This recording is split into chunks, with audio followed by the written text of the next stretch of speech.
Buen día, profesor Reategui. Vamos a hablar sobre los sensores de posición. Mi nombre es Gerardo José Condori Vázquez y vamos a empezar.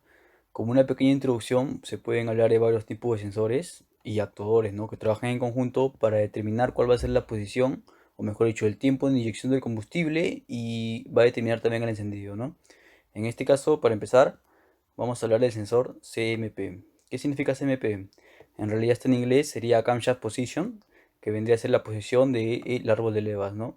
Entonces, este sensor nos va a censar mediante un dispositivo de efecto Hall las ranuras de cada engranaje, y mediante una señal eléctrica nos va a dar una señal que mediante la computadora va a determinar en qué posición están los cilindros, o también va a sincronizar la activación de los inyectores, ¿no? En qué secuencia va a tener.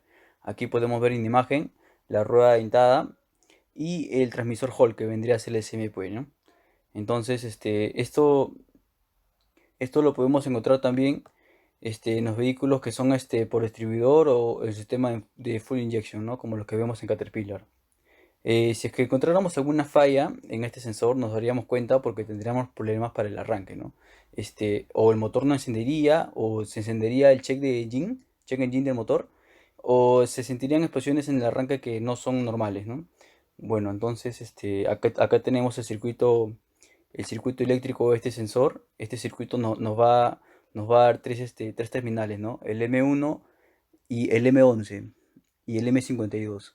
Entonces, nosotros, una vez que identificamos este diagrama eléctrico, vamos a proceder a hacer su diagnóstico. ¿Cómo podemos hacerlo? Por ejemplo, si conectamos la terminal con un multímetro, la terminal negativa al terminal M1 y la positiva al M52, nos tendría que dar un voltaje aproximado entre 4,5 y 5 voltios, ¿no? Esta es una velocidad, un voltaje continuo. Entonces, podemos hacer esta medición, y una más que podemos hacer, ya el sensado de este mismo sensor, propio dicho, podemos también conectar la señal negativa del multímetro a la tierra del vehículo, y ya que vamos a encender el motor en ralentí, y antes de encenderlo, la señal positiva la conectamos al sensor M11 que podemos ver aquí abajo. Y bueno, cuando está en ralentí, el motor nos tiene que registrar en un voltaje de 1,5 a 3,3 voltios, ¿no? Esto vendría a ser para el sensor CMP. Y ahora vamos a pasar para el CKP. El sensor CKP nos va a indicar la posición del cigüeñal. Este, ¿Qué significa CKP? En realidad es el Crankshaft Position, que vendría a ser justamente, como le digo, la posición de cigüeñal. Este es un sensor magnético que va a generar un voltaje, que este voltaje va a sensar la rueda de dientes de cigüeñal. La va a sensar, y mediante el SM y un módulo con una centralita nos va a determinar la posición exacta, ¿no? Vamos a determinar la posición de los cilindros en un ciclo de trabajo del motor. Bueno, ¿cuál es la función de este CKP? Este CKP se encarga más que todo del sistema de encendido, ¿no? Va a enviar una señal a la computadora y va a hacer un encendido correcto.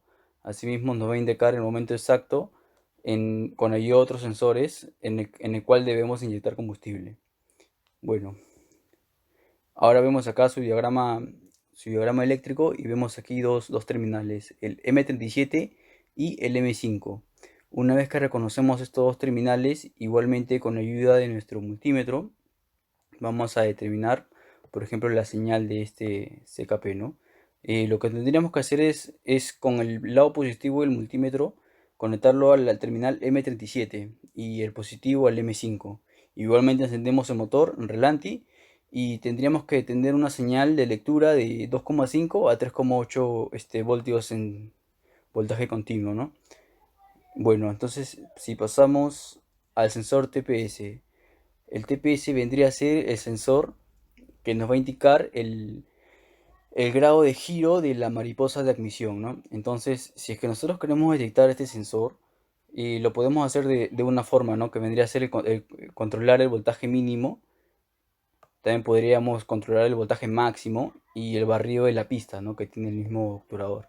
Entonces, si queremos el voltaje mínimo, debemos saber que debemos tener el contacto del sistema abierto, y con la masa de la Tierra, con el tester, tenemos que conectarlo y el lado positivo al cable de señal, ¿no? Tendremos que verificar si es que hay alguna variación en el mínimo, igualmente con el máximo, y con esto podemos determinar si es que el sensor está bien o está en mal estado, ¿no? Y tomar las medidas necesarias. Gracias. Buenas noches, profesor. Mi nombre es Alessandro Baslak y en este último trabajo que se realizó en el curso de motores, vamos a hacer la identificación de los sensores que hay tanto en el cargador frontal como en la motoniveladora, ¿no? Yo voy a hacer la explicación sobre los sensores de presión del cargador frontal. Aquí podemos ver en esta imagen los componentes de entrada y componentes de salida y también el módulo de control electrónico, ¿no? Que es LSM. Aquí podemos ver el sistema de monitor, LSM de transmisión, de implementos y del motor. Su funcionamiento básicamente es programar los componentes, ¿no? Que va a realizar las funciones de la máquina. Estos son los cambios de transmisión, la activación de cilindros hidráulicos o alertar al operador acerca de un problema o falla en el sistema. Aquí en esta imagen podemos ver el sensor de presión de aceite del motor, que está ubicado al lado derecho.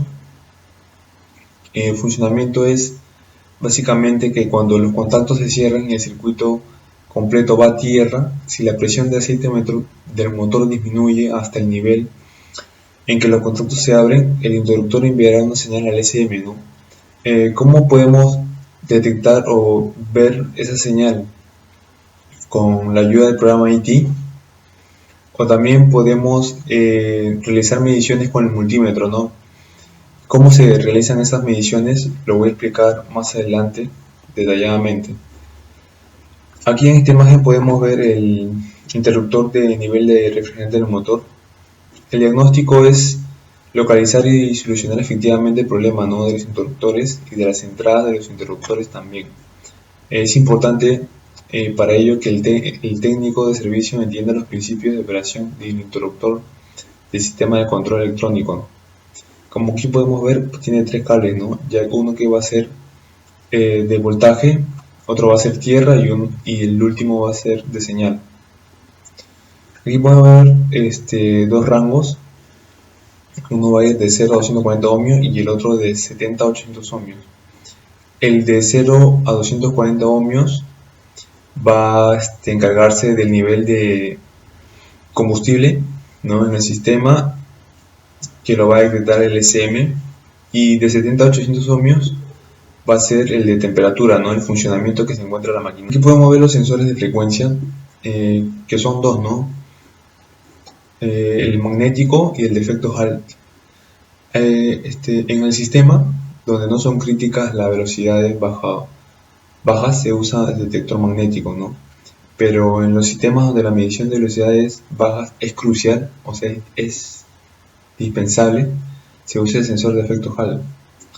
La medición de la velocidad del motor, un ejemplo, en el sistema que se usa el sensor de velocidad de detección magnética, cuyo resultado se muestra en el tacómetro. Las velocidades de menores de 600 RPM no son cruciales, a diferencia de otras medidas de RPM, ¿no? Por ejemplo, la desincronización de un motor electrónico. Para ello, ahí sí usaríamos el sensor de efecto Hall. En esta imagen podemos ver el comportamiento del sensor de efecto Hall, ¿no? Aquí podemos ver que este sistema electrónico interno, el sensor procesa la entrada y envía pulsos de onda cuadrada, ¿no? De gran control, como aquí podemos ver. Este elemento de sensor está ubicado en la cabeza del ISAC, ¿no? Y la medición es muy exacta, gracias a que su fase y su amplitud de salida no depende de la velocidad, sino este opera hacia abajo hasta 0 RPM sobre una gama amplia de temperatura de operación, ¿no? Que se encuentra en la maquinaria. Los sensores analógicos, también llamados así por Caterpillar, es igual que otros sensores, ¿no? Que reciben alimentación en dispositivos de monitoreo o control electrónico. El voltaje que se proporciona es de un rango de 0 a menos 0.5 voltios. También va un rango de 0.2 a 4.8 voltios proporcionalmente al parámetro detectado, ¿no? Estos sensores son utilizados principalmente en motores de inyección electrónica. El voltaje de salida antes mencionado pueden ser medidos con cualquier multímetro. Los sensores análogos de temperatura de refrigerante del motor y todos los sensores de presión instalados en el motor, también tanto como el sensor de presión atmosférica. Aquí podemos ver en dos imágenes, ¿no? Como apreciamos, que al realizar la medida con un multímetro se deben hacer en la escala de voltaje continua. La señal o voltaje de salida debe medir entre los terminales C y B y el voltaje de alimentación se mide entre los terminales A y B. Aquí en estos puntos del sensor nos van a dar letras que no va a ser fácil ubicarlos para hacer las mediciones correspondientes, ¿no?